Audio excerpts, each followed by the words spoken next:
نحمده ونصلي ونسلم على سيدنا ومولانا محمد رسوله النبي الأمين المكين الحنين الكريم الرؤوف الرحيم. أما بعد، فأعوذ بالله من الشيطان الرجيم. بسم الله الرحمن الرحيم. وَإِذْ نَجَّيْنَاكُمْ مِنْ آلِ فِرْعَوْنَ يَسُومُونَكُمْ سُوءَ الْعَذَابِ يُذَبِّحُونَ أَبْنَاءَكُمْ وَيَسْتَحْيُونَ نِسَاءَكُمْ وَفِي ذَلِكُمْ بَلَاءٌ مِّن رَّبِّكُمْ عَظِيمٌ. وَإِذْ فَرَقْنَا بِكُمُ الْبَحْرَ فَأَنجَيْنَاكُمْ وَأَغْرَقْنَا آلَ فِرْعَوْنَ وَأَنْتُمْ تَنظُرُونَ. وَإِذْ وَاعَدْنَا مُوسَىٰ 40 لَيْلَةً ثُمَّ اتَّخَذْتُمُ الْعِجْلَ مِن بَعْدِهِ وَأَنْتُمْ ظَالِمُونَ ثُمَّ عَفَوْنَا عَنْكُمْ مِن بَعْدِ ذَلِكَ لَعَلَّكُمْ تَشْكُرُونَ. صدق اللہ مولانا العظیم. معزز خواتین و حضرات،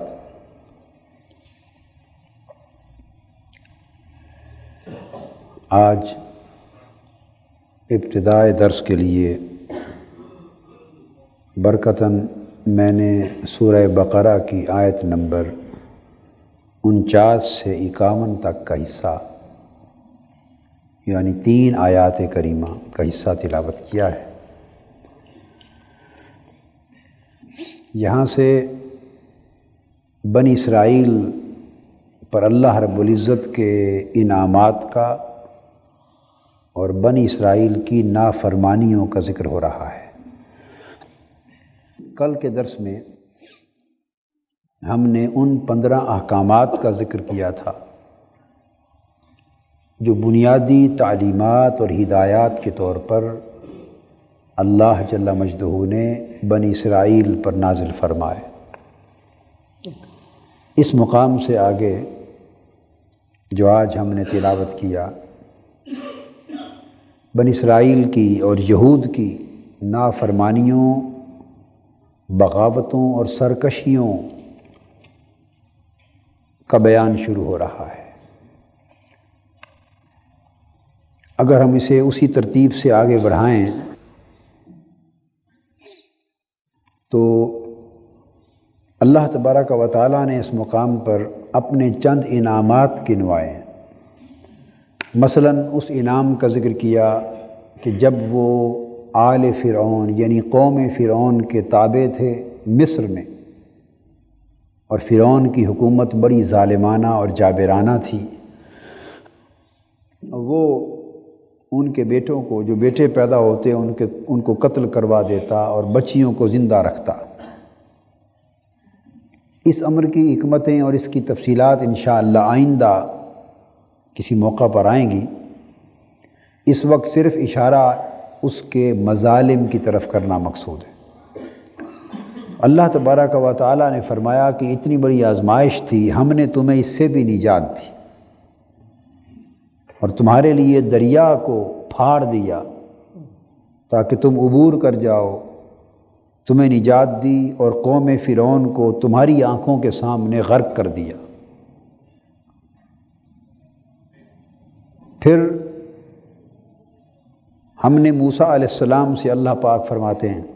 وہ وقت بھی یاد کرو کہ ہم نے موسیٰ سے 40 راتوں کا وعدہ کیا، اور جب موسیٰ علیہ السلام چلہ اعتکاف میں کوہ طور پر چلے گئے، 40 روزہ اعتکاف کے لیے کوہ طور پر پہنچے، تو اللہ پاک فرماتے ہیں کہ میری اتنی بڑی نعمتوں کے باوجود کہ تم کو آزادی دی تھی مظالم قوم فرعون سے، مگر تم میری اس نعمت کو بھول گئے اور موسیٰ علیہ السلام کے چلے جانے کے بعد تم نے ایک بچھڑے کو اپنا معبود بنا لیا، اور تم واقعی بڑے ظالم تھے. اللہ پاک نے یہاں اپنی نعمت کا ذکر کیا، پھر اس بنی اسرائیل کی نافرمانی اور ناشکری کا ذکر کیا. اس کے بعد پھر فرمایا کہ ہم نے اس کے بعد تمہیں اس کے باوجود بھی معاف فرما دی، تاکہ ہماری اس معافی پر تم شکر گزار بن جاؤ۔ سمجھانا یہ مقصود ہے کہ ہم بنی اسرائیل کے حوالے سے بتایا جا رہا ہے کہ اللہ پاک فرماتے ہیں کہ ہم اس قوم پر بار بار نعمتیں کرتے اور وہ قوم بار بار نافرمانیاں کرتی، ہم اسے پھر چھوٹی موٹی سزا دے کے معاف فرما دیتے، پھر نعمتیں فرماتے، وہ پھر نافرمانی کرتی، پھر سزا بھگتتے، پھر معافی ہوتی، پھر نعمتیں ہوتی، وہ پھر نافرمان ہو جاتے۔ گویا اس قوم میں گویا نافرمانی کا، سرکشی کا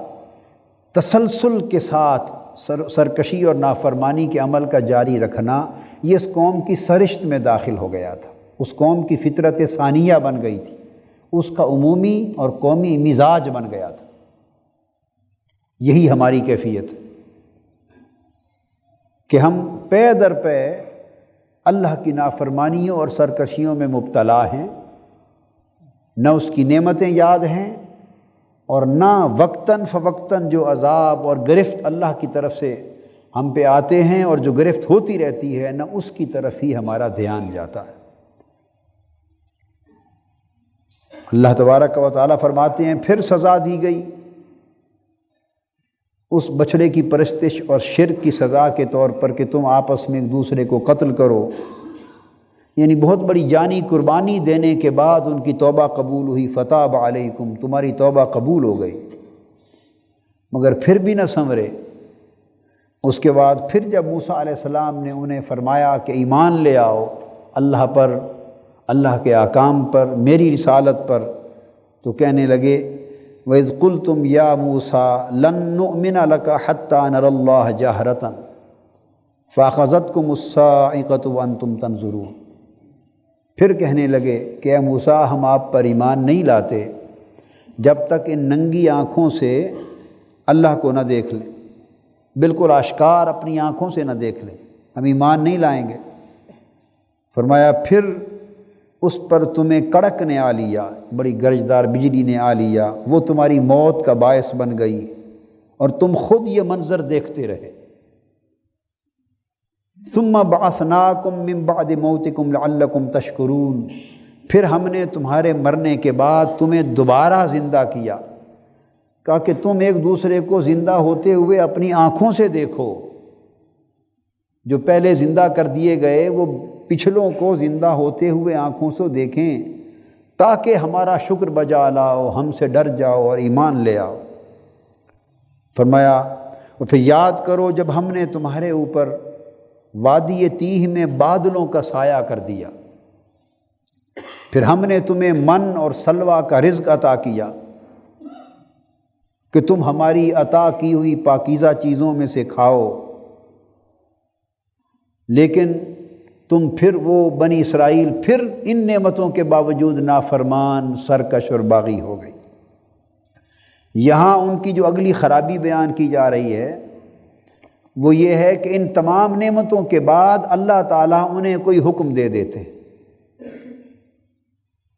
دھوپ سے بچانے کے لیے صحرا تھا، بادل کو سائبان بنا دیا، من و سلوہ کی خوراک دے دی۔ جب اللہ پاک ان کو نعمتیں دیتے، اس زمانے میں نعمتیں بھی آسمانی تھیں معجزات کے طور پر، اور عذاب بھی ناگہانی اور آسمانی تھے۔ حضور صلی اللہ علیہ وآلہ وسلم کی امت میں اس نظام کو اٹھا لیا گیا۔ اب اللہ پاک جو نعمتیں عطا فرماتے ہیں اپنی آسمان سے، وہ بھی ایک فطری نظام کے مطابق عطا فرماتے ہیں، اور عذاب اور سزا جو ہماری قوم کو ہوتی ہے وہ بھی ایک فطری نظام کے مطابق عطا ہوتی ہے۔ اس قوم کی خرابی یہ تھی کہ نعمتوں کے بعد جب پھر اللہ کا حکم آتا کہ اب شکر وجا لائیں گے، وہ پھر نافرمان ہو جاتے، عذاب آتا ڈر جاتے، عذاب ختم ہو جاتا پھر سرکش ہو جاتے۔ ہمارے اوپر جب عذاب آتا ہے، مصیبتیں ٹوٹتی ہیں، سزائیں آتی ہیں، قومی گرفت ہوتی ہے، ہم اللہ کے حضور سجدہ کرنے لگتے ہیں، روتے ہیں، گڑ گڑاتے ہیں، دعائیں مانگتے ہیں، معافیاں مانگتے ہیں۔ جو ہی وہ عذاب ٹل جاتا ہے ہم پھر پلٹ کر اپنی سرکشی، بغاوت اور نافرمانی کی کیفیت کی طرف چلے جاتے ہیں۔ ان تمام واقعات کے قرآن مجید میں بیان کرنے کا بنیادی مقصد یہ ہے کہ ہم اپنے احوال کا جائزہ لیں، اپنے معمولات زندگی دیکھیں، اپنے شب و روز کو دیکھیں، اپنی عادات اور خصائل کو دیکھیں، اپنے قومی مزاج کا تجزیہ کریں اور بنی اسرائیل کے احوال کو دیکھیں اور موازنہ کریں کہ ہماری حالت انہی کی طرح ہے یا ان سے مختلف جا رہی ہے۔ فرمایا پھر ہم نے تمہیں حکم دیا اس شہر میں داخل ہو جاؤ، وہاں فراوانی کے ساتھ ہم نے تمہیں نعمتیں اور رزق عطا کیا تھا، جو چاہو خوب جی بھر کے کھاؤ، مگر اس شہر کے دروازے میں سے سجدہ کرتے ہوئے گزرنا اور ہم سے اپنی خطاؤں کی معافی مانگتے ہوئے گزرنا۔ جب سزا ٹل گئی پھر اگلی نعمت آ گئی، فتح یابی کی صورت ہو گئی، تو اللہ پاک فرماتے ہیں کہ ہم ان کی خطائیں معاف کرنا چاہتے تھے، مگر انہوں نے اللہ کے اس قول کو پھر بدل دیا، بلکہ اسے مذاق میں بدل ڈالا، مذاق میں بدل ڈالا۔ اور حتۃ نغفر لکم خطایاکم، حتۃ کے لفظ کو ایک مذاق کے لفظ میں بدل ڈالا، یعنی وہ احکام الہی کے معاملے میں غیر سنجیدہ ہو گئی تھی وہ قوم۔ اشارہ اس امر کی طرف یہ کیا جا رہا ہے کہ اللہ کے احکام کے معاملے میں وہ قوم غیر سنجیدہ ہو گئی تھی۔ کچھ لوگ نافرمانی کر لیتے، کچھ کھلی سرکشی کر دیتے، کچھ اس کا مذاق اڑانے لگ جاتے، کچھ اس کی پرواہ بھی نہ کرتے، کچھ اسے احکام الہی کو توڑنے کے لیے ہیلے تراش لیتے، کچھ کنارہ کشی کر کے خاموش ہو جاتے۔ الغرض قوم کے مختلف طبقات اپنے اپنے مزاج کے مطابق اللہ کے احکام پر عمل درآمد سے اس طرح گریزاں ہو گئے تھے۔ فرمایا پھر ہم نے بصورت طاعون تم پر سخت آفت اتار دی، اس وجہ سے کہ وہ بنی اسرائیل مسلسل ہماری حکم عدولی کرتے رہتے تھے۔ عذاب آ گئے۔ اس کے بعد قرآن مجید بیان کرتا ہے اس کے پھر جب ایک قحط کی صورت پیدا ہوئی، پانی میسر نہ تھا، بارش نہ ہوئی، انہوں نے پھر موسیٰ علیہ السلام سے درخواست کی کہ اپنے اللہ کی بارگاہ میں دعا کرو کہ ہمیں پانی ملے۔ تو موسیٰ علیہ السلام نے اپنی قوم کے لیے پانی مانگا، کوئی دریا، کوئی چشمہ، کوئی نہر میسر نہ تھی۔ اللہ پاک نے فرمایا موسیٰ اپنا پتھر، اس پتھر پر اپنا عصا مارو، تو آپ موسیٰ علیہ السلام نے اپنا عصا مارا تو پتھر سے 12 چشمے پانی کے پھوٹ پڑے۔ تو بنی اسرائیل کے جتنے گروہ تھے ہر گروہ کے لیے الگ الگ گھاٹ مقرر کر دی گئی کہ وہ خود بھی پانی پئیں اور اپنی دیگر ضرورتیں بھی پوری کریں۔ پھر اللہ پاک نے ان کو رزق دیے اور فرمایا کہ دیکھو یہ سب کچھ عطا کیا، زمین میں فساد انگیزی نہ کرنا۔ پھر نعمتوں کا ذکر آیا۔ اب میں دیکھیے تسلسل کے ساتھ اللہ کی نعمت، ان کی نافرمانی، سزا اور معافی، پھر اللہ کی نعمتیں، پھر ان کی نافرمانی، پھر ایک سزا، پھر معافی، پھر نعمتوں کا سلسلہ شروع۔ یعنی ایک داستان ہے اللہ پاک نے جو ہمارے سامنے کھول کے رکھ دی۔ فرمایا ان نعمتوں کے بعد وہ پھر ناشکر گزار ہو گئے، اور 19واں حکم ہے یہ، 19واں کل کی ترتیب کو ساتھ ملا کر، کہ ان کی بنی اسرائیل کی ایک اور نمایاں خسرت کیا تھی کہ اللہ کی نعمتوں کی ناشکری تو کرتے ہی تھے، احکام کی نافرمانی تو کرتے ہی تھے، اللہ کے احکام کا مذاق بھی اڑاتے تھے، مگر یہاں جو بیان کیا جا رہا ہے وہ یہ کہ اللہ کی نعمتوں کی ناقدری بھی کرتے تھے، قدر شناس نہ تھے۔ اور حق بات یہ ہے کہ نافرمانی ہوتی بھی تب ہے جب حکم کی قدر نہیں ہوتی، اور ناشکری بھی تب ہوتی ہے جب نعمت کی قدر نہیں ہوتی۔ فرمایا وہ رب جس نے انہیں من و سلوہ کی نعمتیں، طرح طرح کے رزق آرام سے بغیر محنت و مشقت کے عطا فرما دیے تھے، تو وہ کہنے لگے موسیٰ علیہ السلام سے کہ اے موسیٰ ہم تو یہ ایک جیسا کھانا کھا کے تنگ آ گئے ہیں، ہمیں یہ نہیں چاہیے، ہمیں تو زمین سے ساگ چاہیے، ککڑی چاہیے، گیہوں چاہیے، مسور چاہیے، پیاز چاہیے، ایسی چیزیں ہمیں لا کے دیں، ہم تو ایسی چیزوں کے خواہش مند ہیں۔ تو اللہ پاک فرماتے ہیں قال اتستبدلون الذی هو ادنی بالذی هو خیر، نادانو تم نے اس چیز کو جو ادنا ہے بہتر چیز کے بدلے مانگا ہے، اعلیٰ کو چھوڑ کر ادنا کو مانگ رہے ہو۔ اگر جاؤ پھر تمہاری یہی خواہش ہے تو اس کسی شہر میں اترو، محنت کرو، جو چاہتے ہو پھر میسر ہو جائے گا۔ اللہ پاک فرماتے ہیں ان کی ناقدری پر پھر ان پر ذلت اور محتاجی مسلط کر دی گئی اور وہ اللہ کے غضب میں دوبارہ لوٹ گئے۔ اب اس کے بعد ان کی اگلی خصلت کا بیان آتا ہے، ذالک بانہم کانوا یکفرون بآیات اللہ۔ یہ ذلت اور مسکنت کی زندگی جو ان پر مسلط کی گئی، ذلت کی زندگی یعنی بے عزتی کی زندگی، وہ ایسی زندگی جس میں ان کی عزت لٹ جائے، چھن جائے، اور مسکنت کی زندگی جس میں ان کے رزق چھن جائیں، ان کی خوشحالی تلف ہو جائے، تنگ دستی آ جائے، فقیری آ جائے، محتاجی آ جائے، مالی وسائل میں کمی آ جائے، غربت اور افلاس مسلط کر دیا گیا قوم پر۔ کیوں؟ 20واں حکم یہ ہے، اللہ پاک نے فرمایا اس کا سبب یہ تھا کہ وہ اللہ کی آیتوں کا یعنی اللہ کے احکام کا انکار کرتے تھے۔ کانوا یکفرون بآیات اللہ، اللہ کی جو آیات و احکام اتری تھی ان کا انکار کرتے تھے۔ اب آپ خود دیکھ لیں کیا ہماری کیفیت اللہ کے احکام اور اس کی آیات کے انکار کے باب میں کچھ مختلف ہے؟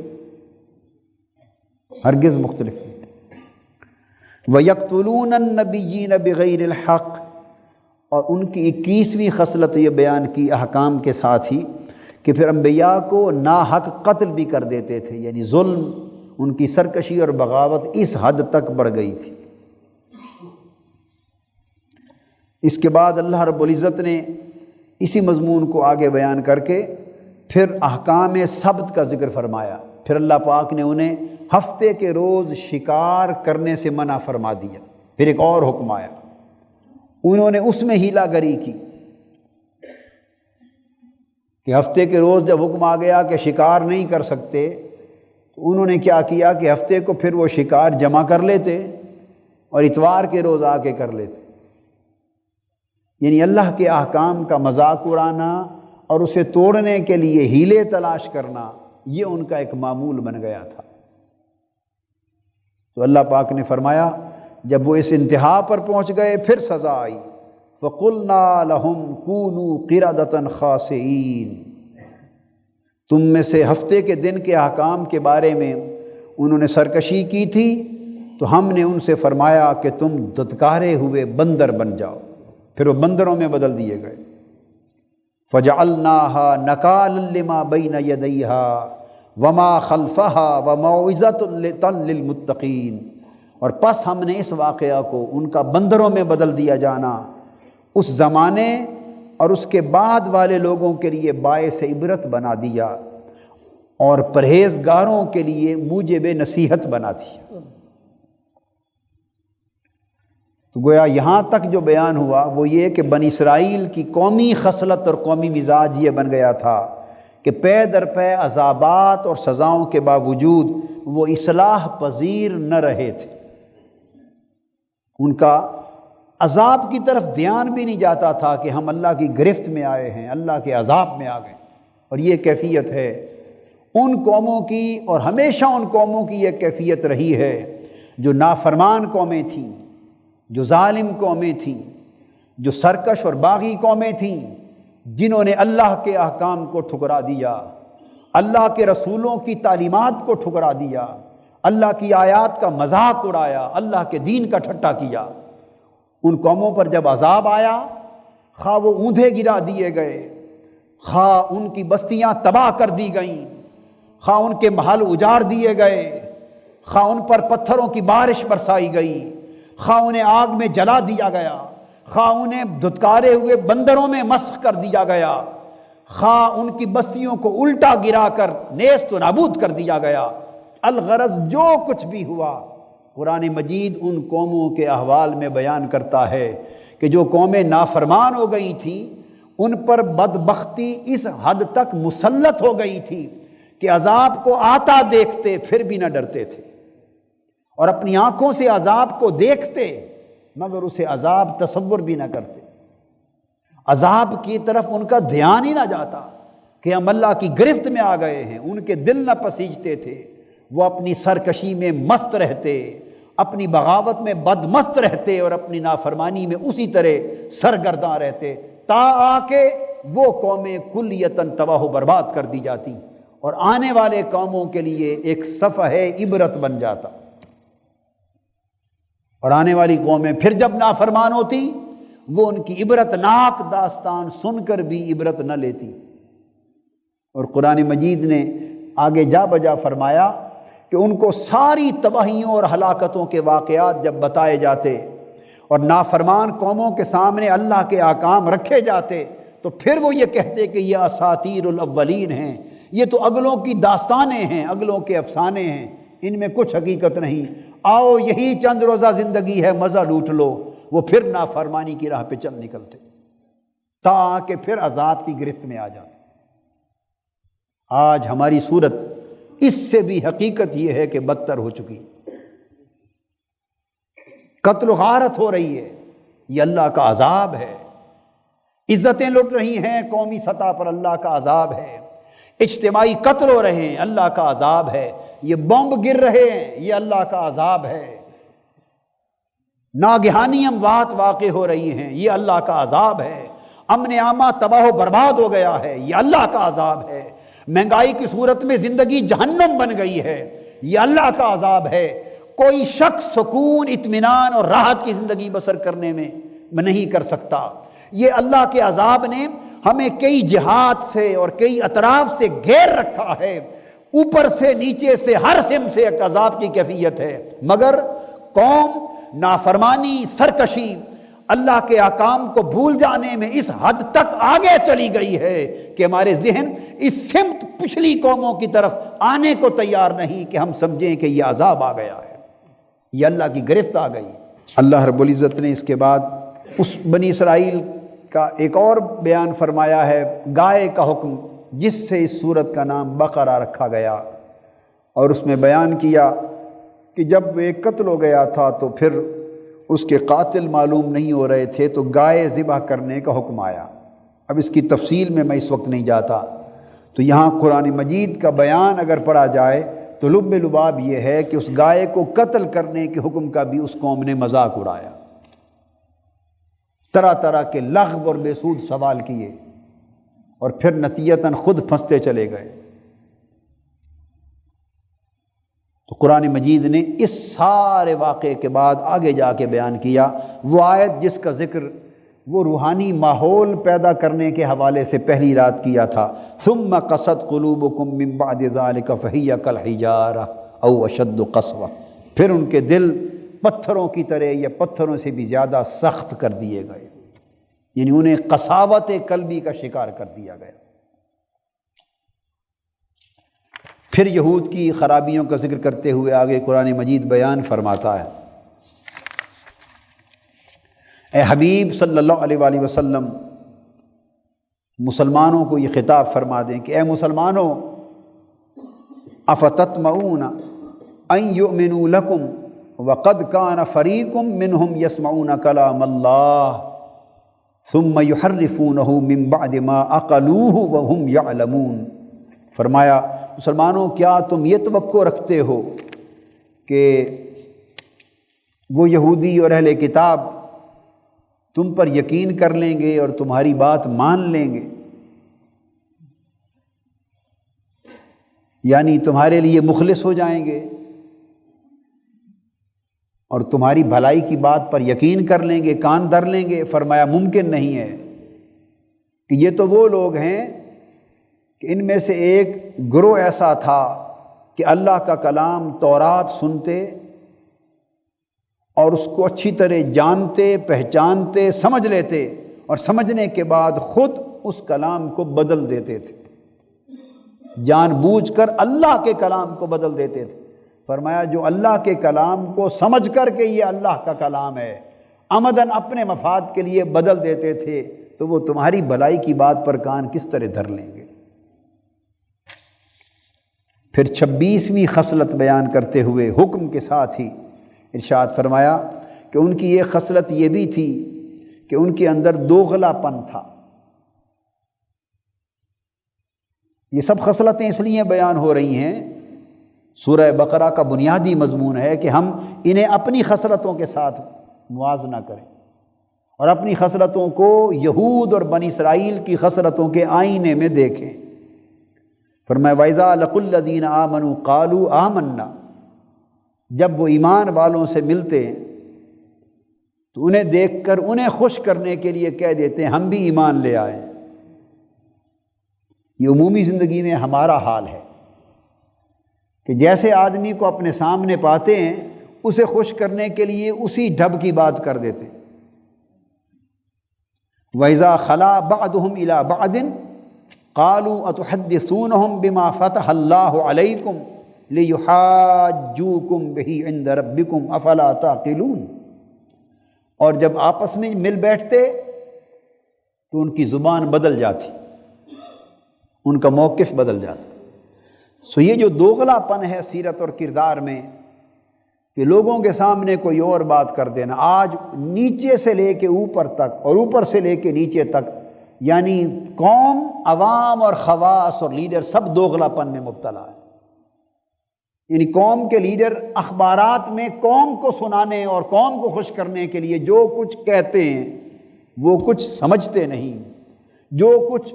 ظاہراً پبلک کنزمپشن کے لیے کہتے ہیں وہ کچھ اپنے بند حلقوں میں نہیں کہتے، اور جو باتیں اور جو چیزیں اپنے بند حلقوں میں طے کرتے ہیں اور ان کے دلوں میں ہوتی ہیں وہ پبلک کے سامنے نہیں کرتے۔ پبلک کے لیے زبان اور ہے، اپنے لیے زبان اور ہے، دوسرے لوگوں کے لیے زبان اور ہے اور اپنوں لیے ضابطے اور زبان اور ہے۔ یہ کردار کا دوغلا پن، اس کو قرآن مجید نے یہودیت کی خصلت بیان کیا۔ پھر 27واں نقطہ جو بڑا اہم ہے وہ اعتقادی نوعیت کا ہے۔ قالوا اتحدثونهم بما فتح اللہ علیکم لیحاجوکم بہ عند ربکم، تو جب وہ آپس میں تنہائی میں ملتے، آپس میں تنہائی میں ہوتے تو کہتے ہیں کہ کیا تم ان مسلمانوں سے، آپس میں یہودی جب اکیلے مل بیٹھتے، اس کا پس منظر یہ ہے کہ تورات حضور علیہ السلام کے زمانے میں موجود تھی،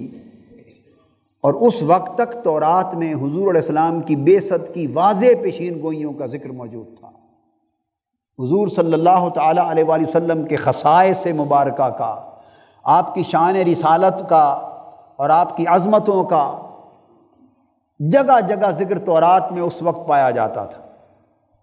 اور یہودی علماء کو وہ آیات، وہ مقامات تورات کے یاد تھے،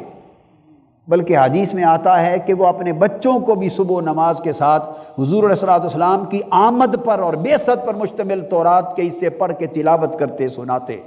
یاد کرتے اور یاد کرواتے، چونکہ وہ خود منتظر تھے، اور اسی انتظار میں آ کر مدینہ کی بستی میں سال ہا سال سے وہ قوم آباد ہوئی تھی، یہودیوں کی قوم۔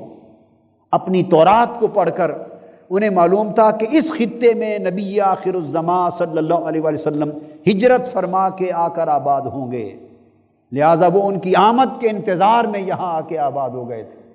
اور توقع کر رہے تھے کہ جیسے پہلے سارے انبیاء یکے بعد دیگرے بنی اسرائیل میں ہی مبعوث ہوتے چلے آئے ہیں، ان کا یہ بھی یقین کی حد تک گمان تھا کہ یہ آخری پیغمبر بھی ہم ہی میں سے مبعوث ہوں گے، لہٰذا ایک تو انہیں انتظار تھا اور ایک خوشی تھی کہ ہماری نسل میں سے آ جائیں گے، اور زمانہ آقا علیہ السلام کی بعثت کا چونکہ قریب آ گیا تھا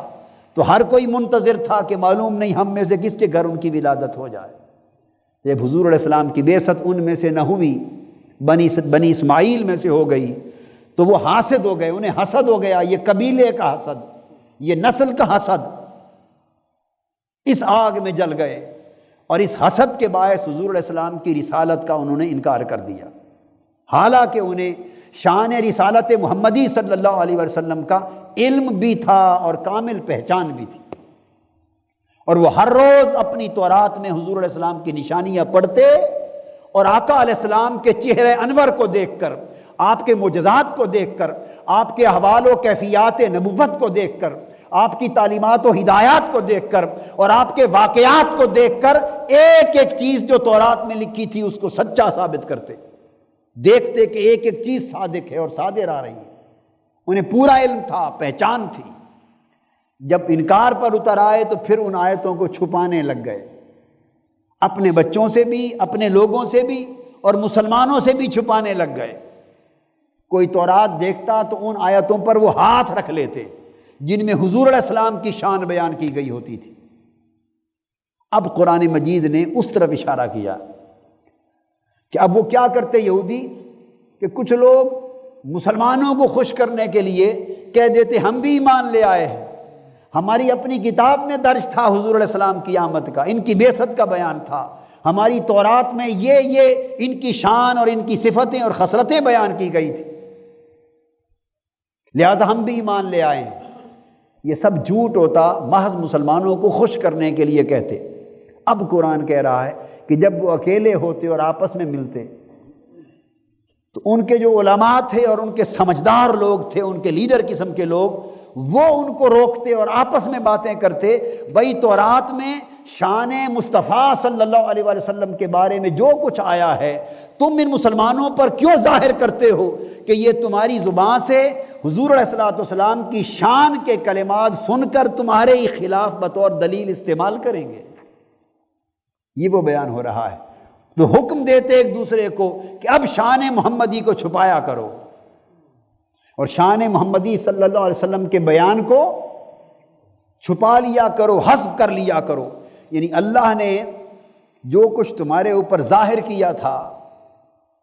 اس پیغمبر آخر الزمان صلی اللہ علیہ وسلم کی آمد اور ان کی بعثت اور ان کی شان اور ان کی پہچان اور معرفت کے بارے میں اللہ پاک نے جو جو چیزیں تمہارے اوپر ظاہر فرما دی تھی، فتح اللہ علیکم،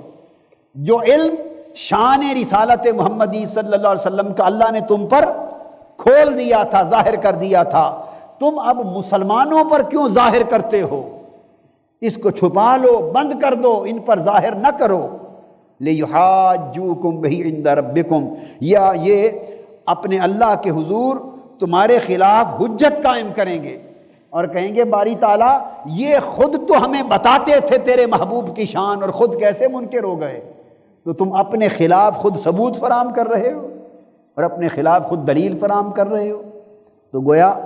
حسد کے باعث جب رسالت محمدی صلی اللہ علیہ وسلم کے انکار پر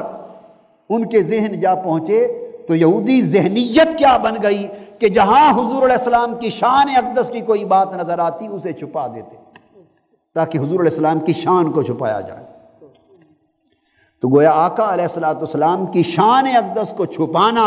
یہ بھی قرآن مجید میں یہودی ذہنیت اور یہودی خصلتوں میں سے خصلت کے طور پہ بیان کی گئی۔ اور جہاں اس سے پیچھے قرآن مجید نے فرما دیا نا کتمان حق سے منع فرمایا، وَلَا تَكْتُمُونَ الْحَقَّ کا بیان آیا کہ تم حق کو نہ چھپاؤ، حق کو نہ چھپایا کرو۔ حضرت عبداللہ ابن عباس رضی اللہ تعالیٰ عنہ فرماتے ہیں، حضور کے جلیل القدر صحابی، کہ ان تمام مقامات پر جہاں یہودیوں کے باب میں ذکر آیا وہ فرماتے ہیں کہ حق سے مراد صرف شان مصطفیٰ صلی اللہ علیہ وسلم، کہ اللہ پاک نے اپنے محبوب پیغمبر کی شان کو حق کے لفظ کے ساتھ اور حق کی اصطلاح کے ساتھ تعبیر فرمایا ہے، اور فرمایا کہ تم حق کو نہ چھپایا کرو، یعنی میرے محبوب پیغمبر آخر الزمان سیدنا محمد مصطفیٰ صلی اللہ علیہ وسلم کی شانوں کے بیان کو نہ چھپایا کرو۔ اور یہ ان کی ذہنیت تھی اور ان کی خصلت تھی۔ اور 28ویں خصلت یہ بیان کی وَمِنْهُمْ أُمِّيُّونَ لَا يَعْلَمُونَ الْكِتَابَ، یہ بھی ہمارے ہاں پائی جاتی، یعنی ایسے لوگ بھی مزاجن ہیں کہ جنہوں نے توحید اور رسالت کے مابین تعلق، ربط اور نسبت کو نہیں سمجھا، اور وہ شان رسالت اور ادب رسالت کو کمال درجے ادا کرنا، اس حق کو ادا کرنا سمجھتے ہیں کہ شاید اس میں بڑھتے جانے سے توحید میں خلل واقع ہو جائے گا، یہ شاید اس سے کوئی شرک واقع ہو جائے گا۔ حالانکہ آگے کوئی مقام آئے گا تو میں انشاءاللہ یہ بات آپ کو سمجھاؤں گا کہ شان رسالت مآب صلی اللہ علیہ وسلم کی معرفت اور ادب رسالت مآب میں اور محبت رسالت مآب میں کوئی حد ہی نہیں ہے، کوئی حد ہی نہیں ہے، سوائے اس کے کہ اس شان کو شان الوہیت نہ بنایا جائے، اسے شان الوہیت نہ بنایا جائے، انہیں معبود نہ بنایا جائے۔ آگے جا کے یہ ساری باتیں آئیں گی۔ تو جہاں یہ گمان آ جاتا ہے کہ حضور علیہ السلام کی کثرت کے ساتھ شان کو بیان کرنا، کثرت کے ساتھ آپ کے ادب کو بیان کرنا، آپ کی تکریم و عظمت کو بیان کرنا، اگر یہ گمان آ جائے کہ وہ معاذ اللہ کہیں شرک ہو جاتا ہے، اس مغالطے کے باعث بہت سے ذہنوں میں یہ چیز آ جاتی ہے کہ جن آیات کریمہ اور احادیث طیبہ میں حضور علیہ السلام کی شانوں کا ذکر آیا ہے ان کو پڑھنے، پڑھانے اور درس دینے سے بھی اجتناب کر دیا جاتا ہے۔ خود مجھے ایسے بیسیوں مقامات ملے زندگی میں، اور بیسیوں واقعات ایسے زندگی میں پیش آئے بیرون ملک اور اندرون ملک، کہ کوئی مسئلہ کسی نے پوچھا اور کہا کہ یہ سرے سے قرآن و حدیث میں حضور علیہ السلام کی شان کے بارے میں یہ بات ہے ہی نہیں۔ میں نے اس کو قرآن مجید کی آیت پڑھ کے سنائی کہ آپ کو کس نے کہا، یہ قرآن مجید کا فرمان ہے، اور وہ اچھا بڑا باریش متشرع قرآن مجید کو جاننے والا، آیات پڑھنے والا تھا۔ اس نے کہا کہ مجھے تو آج تک کسی نے یہ آیت سنائی نہیں۔ اگر حدیث کا حوالہ دیا اور حدیث بیان کر دی، اس نے کہا ہمیں تو اتنی زندگی گزر گئی قرآن اور حدیث کا درس سنتے، ہمیں تو یہ حدیث کسی نے بتائی نہیں۔ یہ بھی ایک ذہن ہے، یہ بھی ایک ذہن ہے، اس سے توبہ کریں اور اس سے بچا کریں۔ اور دوسری طرف یہ ایک انتہا ہے، یہ ایک انتہا ہے، اور ایک دوسری سمت بھی انتہا ہے، اس کا ذکر بھی متصل آیت میں آ گیا ہے، بس اس کا بیان کر کے آج کا درس ختم کرتے ہیں۔ اور وہ کیا؟ وَمِنْهُمْ أُمِّيُّونَ، اور فرمایا ایک رخ یہ ہے کہ جو ان میں پڑھے لکھے ہیں، جو ان میں پڑھے لکھے ہیں، ان کا عالم تو یہ ہے کہ حضور علیہ السلام کی شان چھپاتے ہیں کہ مومنوں کے سامنے بیان نہ کی جائے۔ اور فرمایا ان میں ایک دوسرا طبقہ ہے جو ان پڑھ لوگ ہیں، لا يعلمون الکتاب، وہ کتاب کا علم اور قرآن کا معنی اور مفہوم نہیں جانتے، الا امانیہ، مگر بس صرف زبانی پڑھنا جانتے ہیں، صرف زبانی تھوڑا زیادہ پڑھنا جانتے ہیں، زیادہ علم اور معرفت اور ادراک اور فہم نہیں ہے۔ فرمایا انہم الا یظنون، تو وہ لوگ فقط اپنے گمان کی پیروی کرتے رہتے، گمانوں میں پڑے رہتے۔ اس کی مثال بھی ہمارے معاشرے میں ملتی، اور وہ جاہل پیر، ان پڑھ جاہل پیر، مفاد پرست پیر، جن کو نہ پیری کا علم، نہ طریقت کا علم، نہ تصوف کی خبر، نہ سلوک کی خبر، بس وہ وراثت میں ان کو گدی مل گئی، نہ شریعت کے پیروکار، نہ طریقت کے پیروکار، نہ معرفت سے باخبر، نہ حقیقت سے باخبر۔ اور وہ کیا، چونکہ ان پڑھ ہوتے ہیں تو وہ اپنے نام نہاد مریدوں کو اپنی نام نہاد پیری کا سکہ دیہاتوں میں اور ان پڑھ علاقوں میں جمائے رکھنے کے لیے، چونکہ امیون ہوتے ہیں تو وہ وہم اور گمان گھڑتے اور من گھڑت مسئلے تراشتے، حجتیں تلاشتے ہیں،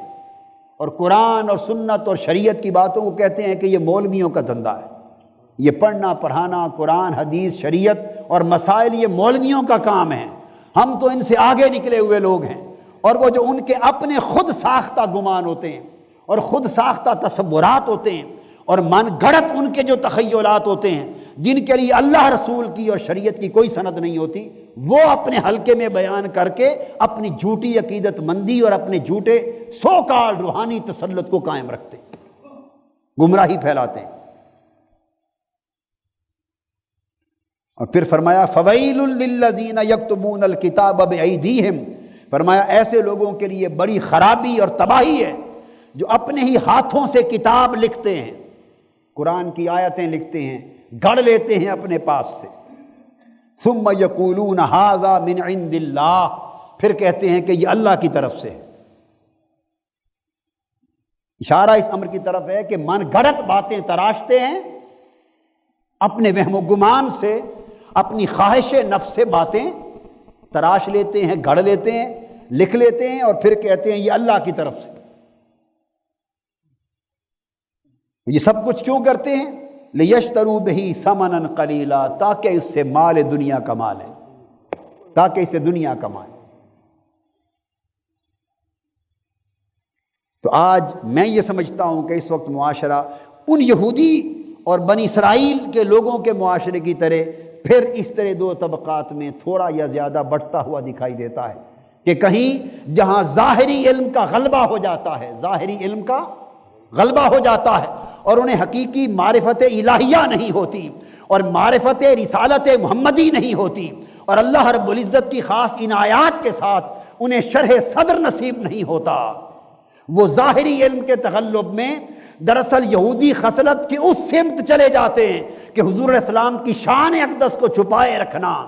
ان کی ذہنیت بن جاتا ہے اور حضور علیہ السلام کی شان کو بیان کرنا یہ انہیں شرک نظر آتا ہے اور آقا علیہ السلام کے ادب اور تکریم کی طرف بڑھنا یہ انہیں شخصیت پرستی نظر آتی۔ اس لیے لوگوں کو جو تصور وہ دے چکے ہوتے ہیں اس تصور کو محفوظ رکھنے کے لیے ضروری ہوتا ہے کہ ان آیتوں اور حدیثوں پر درس نہ دیا کریں جن میں کثرت کے ساتھ حضور علیہ السلام کی اونچی اونچی شانیں بیان کی گئی، اور دوسری آیتوں پر درس دیا کریں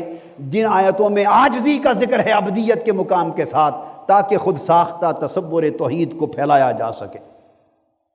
اور دوسری طرف معاشرہ بسبب جہالت ان لوگوں کے گھیرے میں ہے جن کا میں نے ذکر کیا کہ جن کے پاس علم شریعت نہیں، علم قرآن نہیں، علم سنت نہیں، جو دین کے علم اور عمل سے آری اور ان کو وراثت میں گدیاں ہاتھ آ گئی ہیں، نہ انہیں شریعت کا پاس، نہ طریقت کا پاس، نہ قرآن و سنت کا پاس، نہ اللہ کے دین کا پاس، اگر پاس ہے تو فقط اپنے مفاد کا۔ اور اسی طرح ایسے واعظین بھی اور ایسے علماء بھی کہ جو محض دین کی تبلیغ اشاعت دین کی خاطر نہیں، اشاعت قرآن کی خاطر نہیں، اشاعت سنت کی خاطر نہیں، اقامت دین کی خاطر نہیں، اصلاح احوال امت کی خاطر نہیں، وہ واعظ فقط اپنے روزگار کی خاطر کرتے ہیں، اپنے معاش کے لیے کرتے ہیں۔ تو جنہوں نے دین کو، قرآن کو، حدیث کو، شریعت کو اور واعظ اور تبلیغ کو یشتروا بہ ثمنا قلیلا، اشاعت دین کی بجائے فقط مال کمانے کے لیے، اپنا روزگار بنانے کے لیے اور اپنا معاش کمانے کا ذریعہ بنا لیا ہے، ان کی بھی مذمت کی جا رہی ہے کہ وہ جب دین کو روزگار اور معاش کے طور پہ استعمال کرتے ہیں تو لا محالہ اس انتہا تک جا پہنچتے ہیں کہ اپنی من کی چیزیں جن سے لوگ خوش ہوں وہ گڑھتے ہیں، لوگوں کو سناتے ہیں، نعرے وصول کرتے ہیں، واہ واہ لیتے ہیں اور خود رقمیں بٹور کے جیبیں بھر کے چلتے بنتے ہیں، اور قوم جہالت کے باعث، گمراہی کے باعث اپنے اندھیروں میں بھٹکتی پھرتی ہے۔ اللہ تبارک، یہ دونوں انتہائیں ہیں اور ہمیں ان دونوں انتہاؤں سے باخبر ہونا چاہیے اور اعتدال توسط کے ساتھ کہ جس میں اس مضرت اور نقصان سے بھی بچیں اور اس مضرت اور نقصان سے بھی بچیں اور راہ حق کی طرف آگے بڑھتے چلے جائیں۔ اللہ پاک ہمارے اوپر حق کی معرفت کے دروازے کھول دے۔ وما علینا الا البلاغ۔